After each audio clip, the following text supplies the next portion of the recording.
అసలు అందం అంటే ఏంటి? అది రూపమో, రంగో, అలంకారమో కాదు.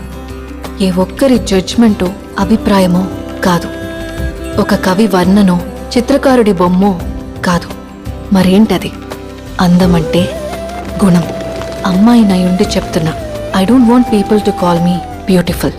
దాని బదులు నీది కష్టపడే తత్వం, నీలో కరుణ ఉంది, నీకు ధైర్యం ఎక్కువ, నువ్వు తెలివైన దానివంటే నాకు సంతోషం. Address as by our qualities. MS Subbalakshmi అంటే భక్తి, అందం కాదు.